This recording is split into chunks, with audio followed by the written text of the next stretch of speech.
My fingernails are just coming back. I have, you can see that they're in pretty tough shape. The first one is getting there. The middle finger is kind of like having a tough, tough go at it. So you know what it's like if you don't have the fingernails, it's game over.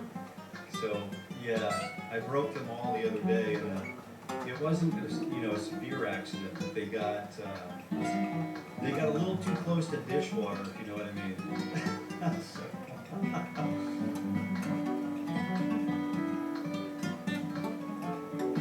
But if you stick around later on, we are breaking it down. We are doing some fingerstyle, pentatonic, minor blues work. So for the last 15 minutes, this is going to be a really, really cool exercise. And it's such a breakdown that we don't typically tend to do. Let's go ahead and use the fingers 1 and 2, 3, 4, the old diagonal pattern. Let's see what we can muster with this one this morning. And remembering that we're only as strong as our weakest link. So if I was to go,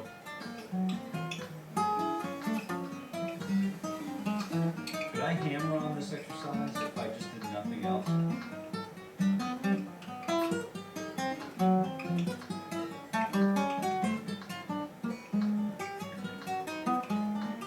I could like get the fingers there, but to get a clean tone, I'm thinking,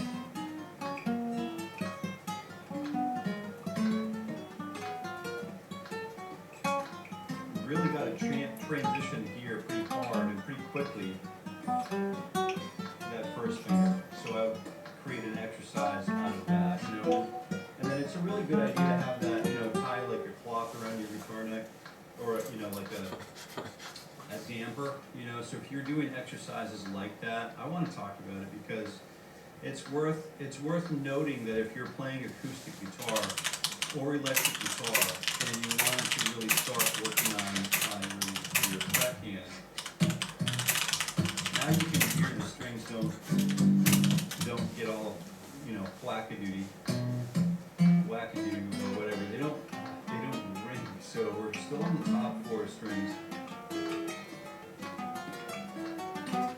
And then we use fingers 4, 3, 2, 1, and then 1, 2, or 3, 4, 3, 2, 1, and then 1, 2, 3, 4, 1, 2, 3, 4. And then this does take quite a bit of coordination,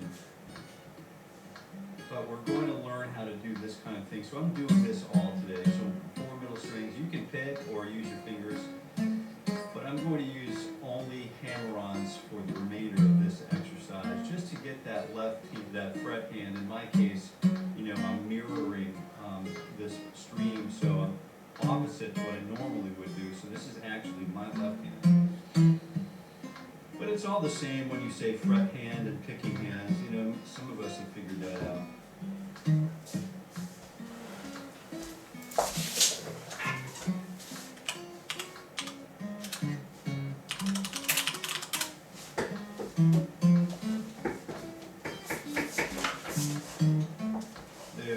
Required, yeah, I understand. Yep.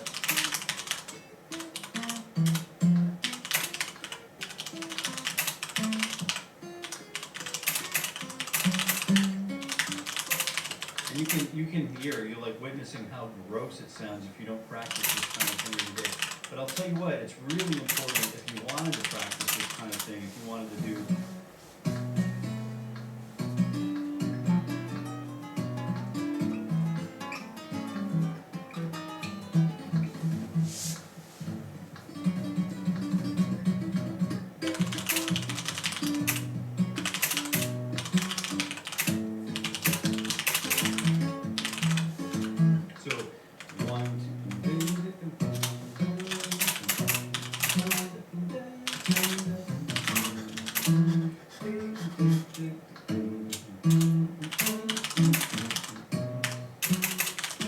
So you could, if you wanted to play the bass line with your, fret hand. There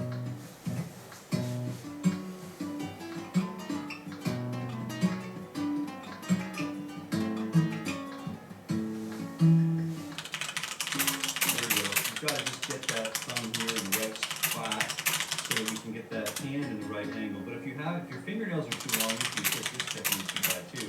So we're all just trying to live a happy medium so we can accomplish all of the techniques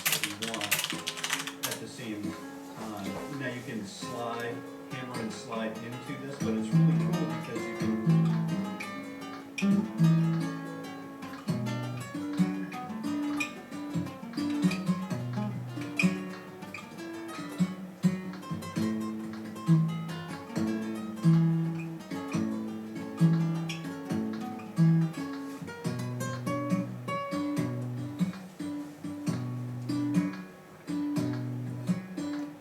We get with the mention of 2, T,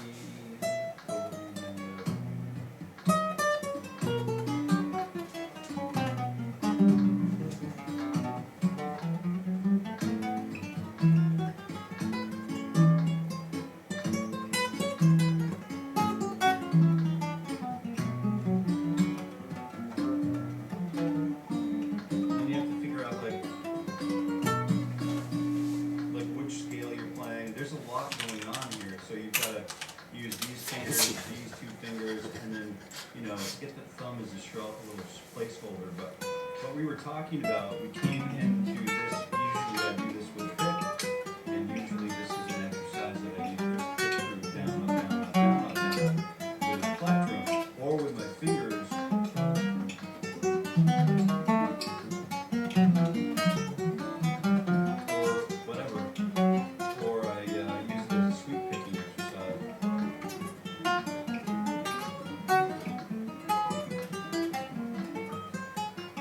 Today I thought maybe it would be a good idea if I just start using it as remind myself that hammer-ons are really important to incorporate into day-to-day existence as a guitar practitioner. Is it challenging to do? Yeah. Does it make a whole lot of sense when I'm short term? I don't know. Maybe not. But it strengthens each finger and it gets us prepared to understand how much pressure we need to apply to each finger, and it does help us to become more our aim improves, right?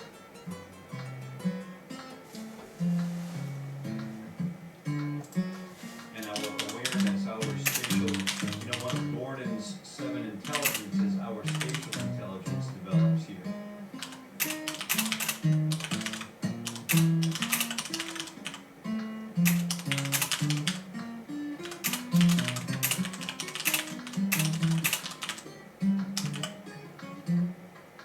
There's a lot going on with that fret hand, but we can just tie a little, use your polishing cloth, your guitar polishing cloth, just if you don't have anything else. And if you want to drop a little bit of cash for it, you can buy one on, Sweetwater, designed for that, guitar choke, whatever, string choke. Just like your duck hunting, you got different chokes for different things. All right. Let's go back and just work, because we are working through the old pentatonic system. So let's go ahead and just kind of talk a little bit about what's going on here. And I'm using the pentatonic shape number 1. If you're sticking around today, which I hope you are, sincerely hope you are, we're talking about fingers we're going to talk about for the last 15 minutes or so. We're going to fuse the minor blues, and the go-to song here, of course, is The Thrill Is Gone. B.B. King sort of story, The Thrill Is Gone.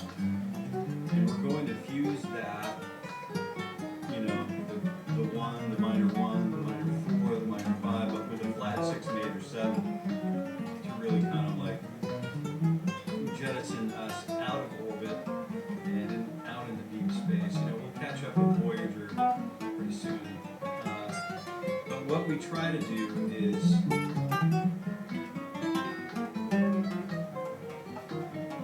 take, let me give you a little heads up, because it's going to be, so we start with, we're going to use B minor today. And then, the minor pentatonic is either here or it's here. And in relation to that B minor 7 right here on position 7. And I'm using the open, high E string to add the 11, because why not? The 11's cool. You could add the 9 and it's still, you could do all kinds of things with that voicing.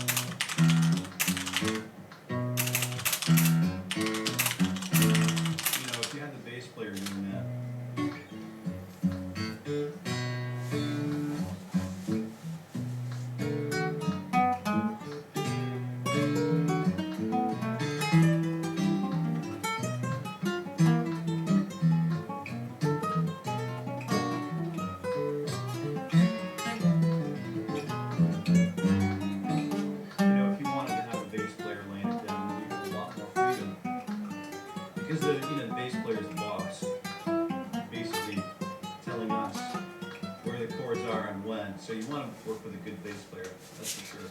But anyway, so we're starting with, we want to kind of basically finger style this.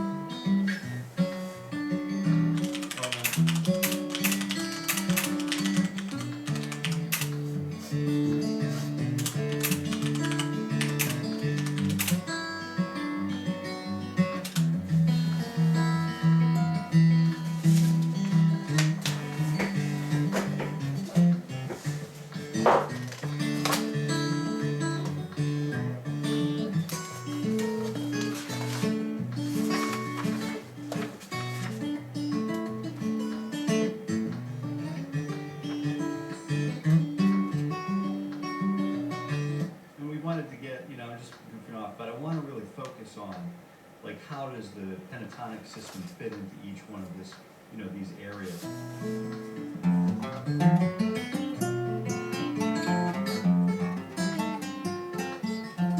So we'll be looking at, like, how do we use this shape, and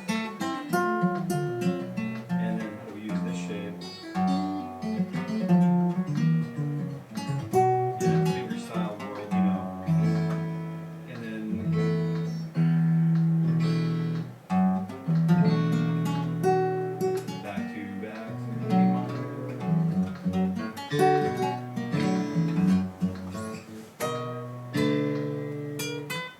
Technique, please. Yeah, there you go. I can play some bluegrass. All right, Mark. I'm Mark, and I'm out. Have a super day, man. Yeah, all right, so what we're going to do is just come back to pentatonic system.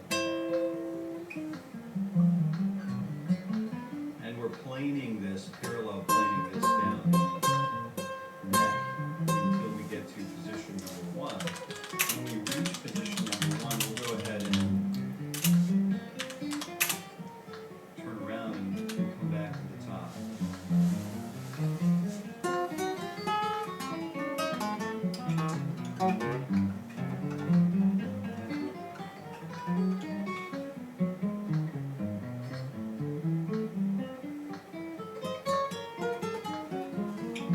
It's a good idea to patternize these as best we can too. You don't always need to shoot straight up and straight down. Sometimes we can take the little alpine pine route, you know what I mean? Just go kind of sit and wonder, just sit and have a think. So this is great. Shape number 2 is major pattern, major pentatonic pattern in my mind. We're just going to run through these because we're going to need these in the coming exercise. So if you don't have the binder for this yet, let me know and I'll share the link. Actually, I probably should share the link now because it's probably a good idea. If you don't have it, it's a free download. You can go grab it right now, quick, while it's fresh in your mind, and just say hello along the way. But this is the official binder. This is the official Morning Ritual for Guitar Growth binder. And I'm happy to give it to you for free because it's important to have, I need to find my way back to YouTube. Where did YouTube go? Okay, bear with me for one moment. Let me shut it off. Funny I would do that. Maybe I didn't have it on to go with it. All right, here we go.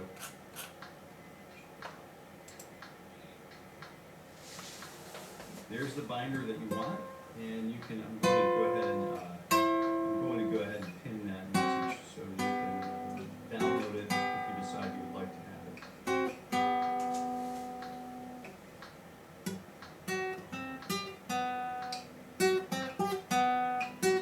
Hey, happy birthday to you. Happy birthday. Can't help falling in love. That's good. That's a good song.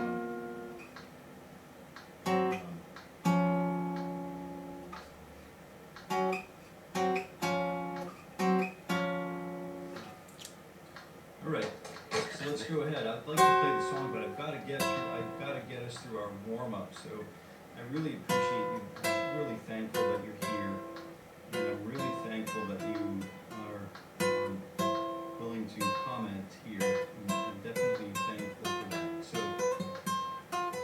happy birthday to you.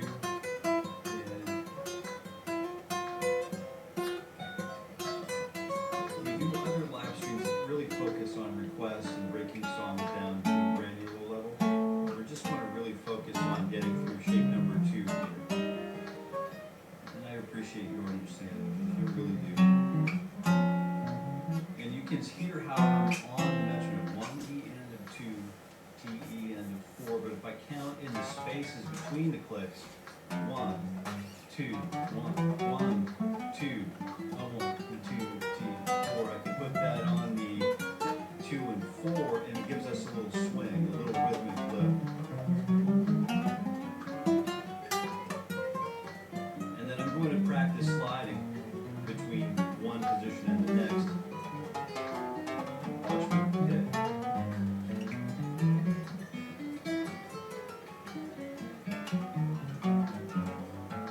And this is, you attack the string with pick one thing to do.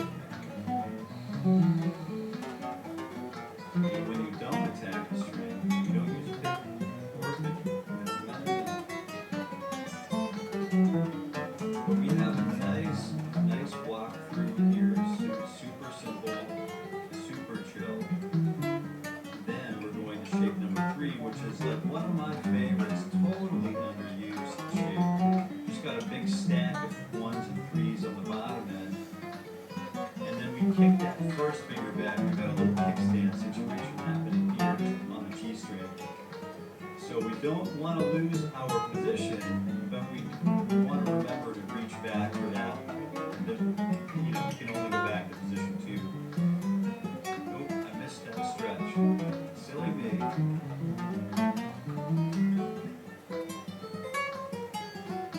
Here we go back to hammer-ons and pull-ups.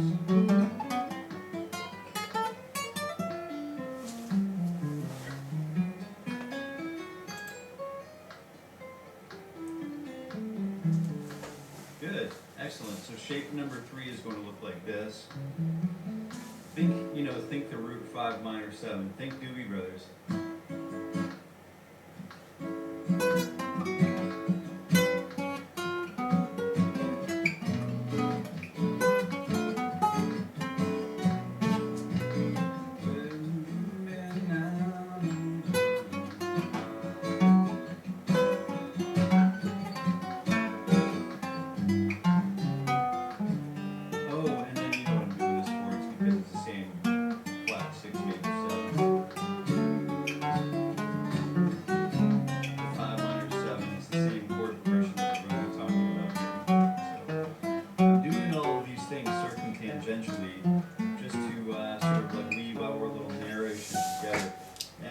Sometimes it works, sometimes it doesn't. That's okay.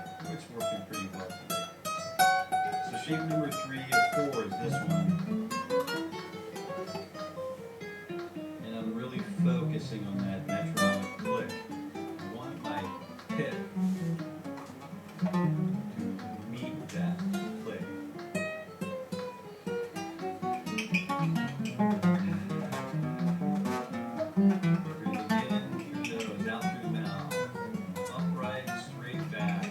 Solid core work with the abdominal structure.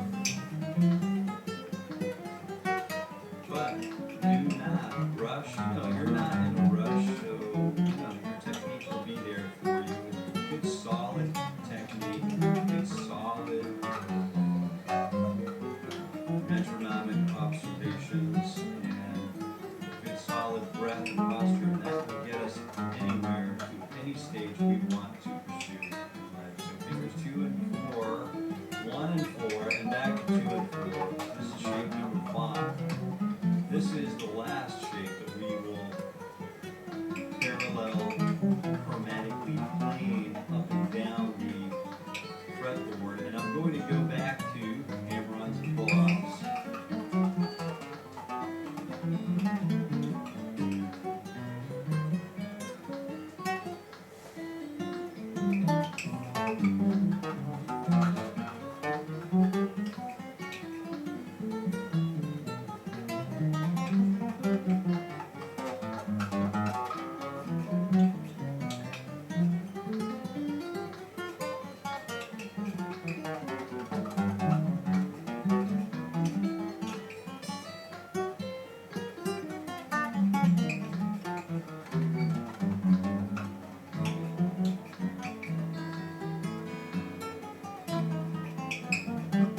and the chord shapes that they are related to, especially patterns with that minor arc. Yeah, that's, you know, here's the first shape 1.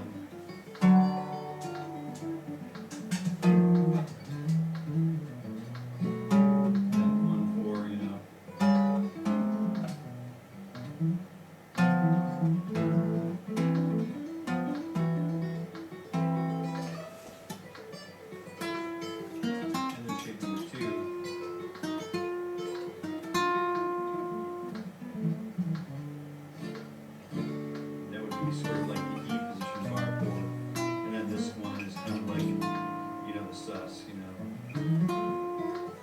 It's definitely sus, or the, you know, the minor, not the major. It's either major or minor. But those are really great points. And we're going to explore this with the minor blues and some fingerstyle work. Right after we come back from getting my coffee. I have a coffee going this morning. Sometimes it's ginger tea.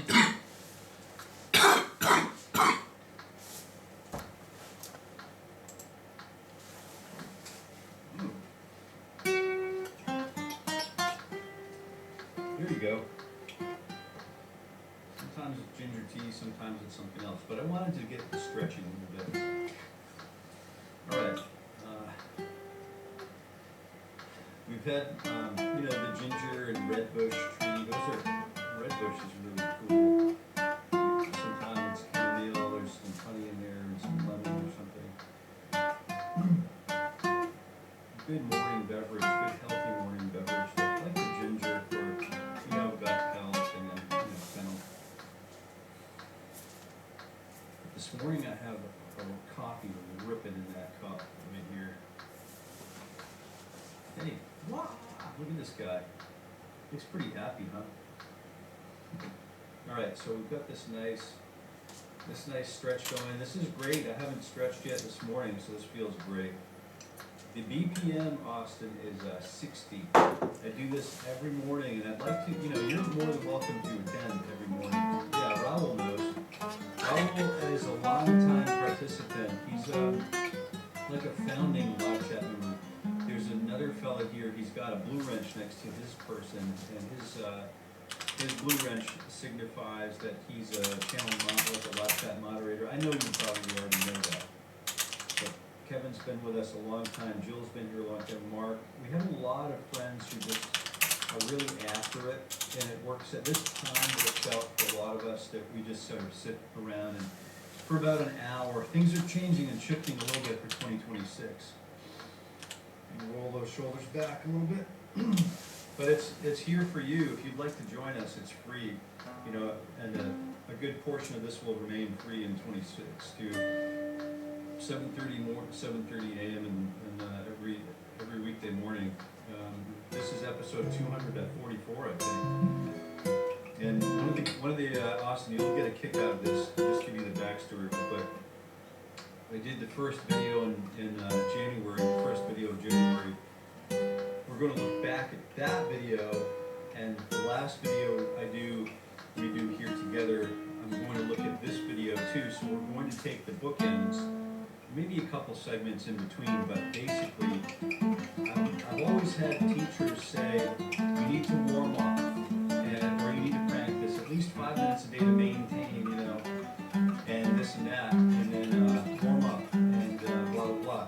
And I've always wanted to have warm-up time with my students, because I know some of my students, it's the only time they have to play the guitar is when they're with me. It's like the only time they take for themselves. So, and they pay me good money to be in a session with me, and I think, you know, I can't just have them warm up. You know, they can, eventually you'll figure it out in your own time. But I've had a lot of people say, including me, you need to warm up. But I've never seen any longitudinal data anywhere about what 260 hours. Because if you do this every weekday morning at 7:30 for an hour, that's, you know, give or take 260 hours a year. How does that longitudinally affect the player?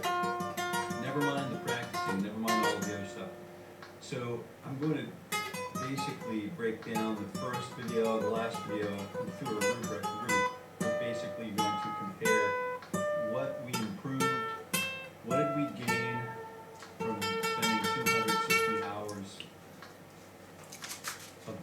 through the year. What do we gain on the guitar? What do we gain as a person? What do we lose? So it's going to be a real analysis, and it's going to be real thoughtful, and we're going to really publish, the heck out of it, the findings, because I'm very interested in the findings about how important it is to sit with the guitar and to be seated with the guitar and spend down the seat time. That's the only thing that really matters, really, is the time that we spend with ourselves in the monastery, in the practice environment. That's really the only thing that matters when we're calculating for progress. And I'm not talking about what we deem as progress in the day-to-day thing. I'm talking about like real progress. So that's really what I like to calculate, at least for me. What are the benefits? And I think others might be interested in those findings, right? I think, if you're a player, So let's go ahead and start with something that is a little bit more discovery-based. So the first 45 or 50 minutes here are basically, spot-on, regimented, ritualistic guitar warm-ups.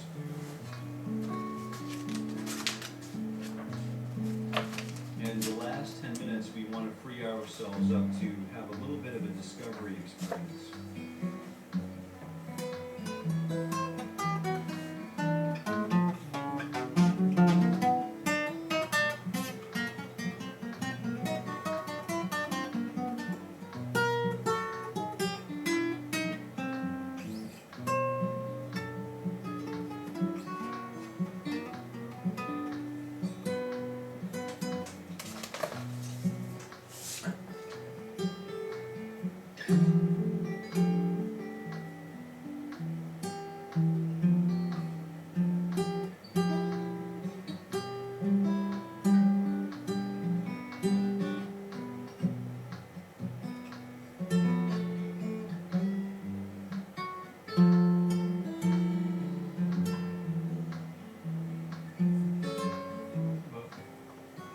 There it is.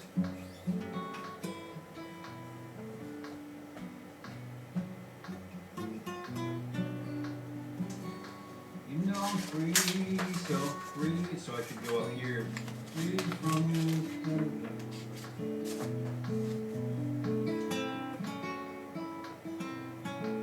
We use Good Morning, Mr. Kendall. So we're here every morning, and sometimes we do use electric guitars. But we're working on, getting back to, here's the minor.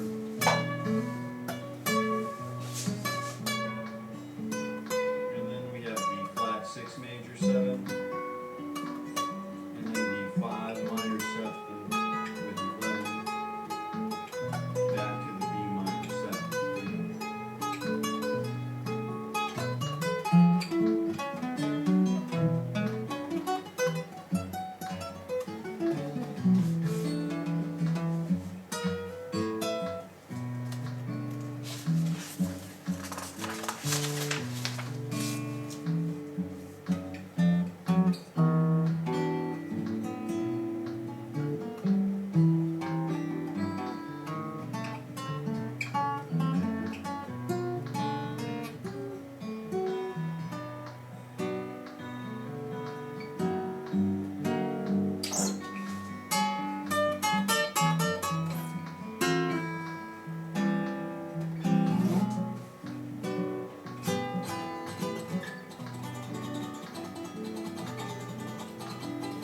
So now what I'm going to try to do is I'm going to try to, basically have all of the minor 7 chords.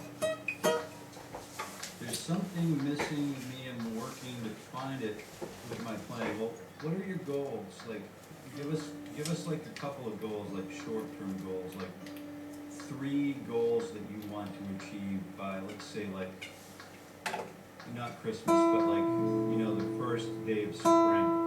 Like the first day of spring, I want to do this, this, and this on the guitar.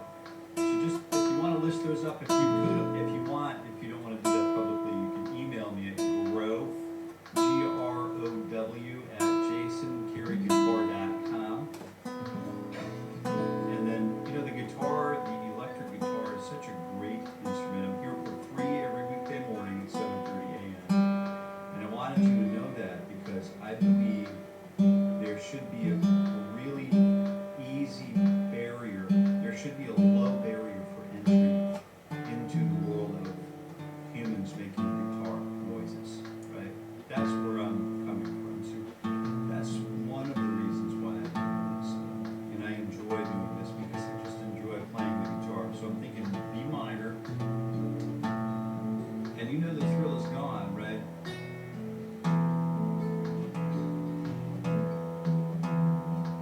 E minor, started with B minor and then E minor.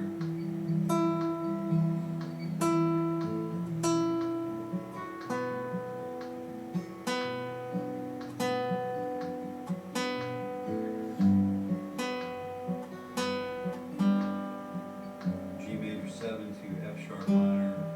And you'll be sorry someday.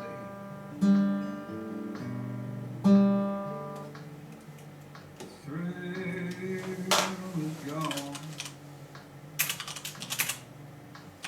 Beat it. Thrill is gone.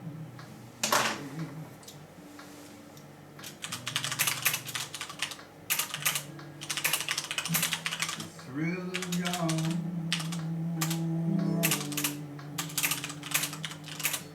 It's gone.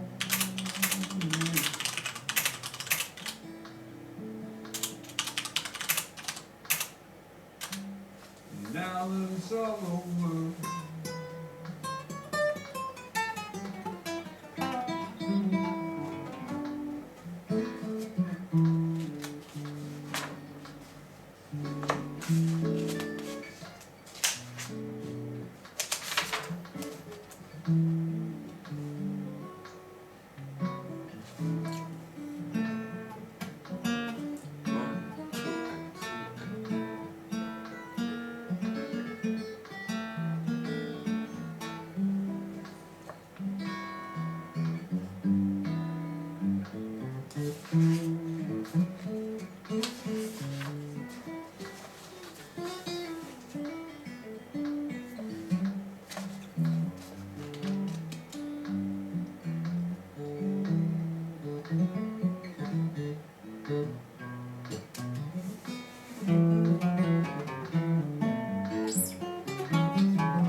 So what are we doing with the pentatonic shapes, right? So we have this thing right here, right?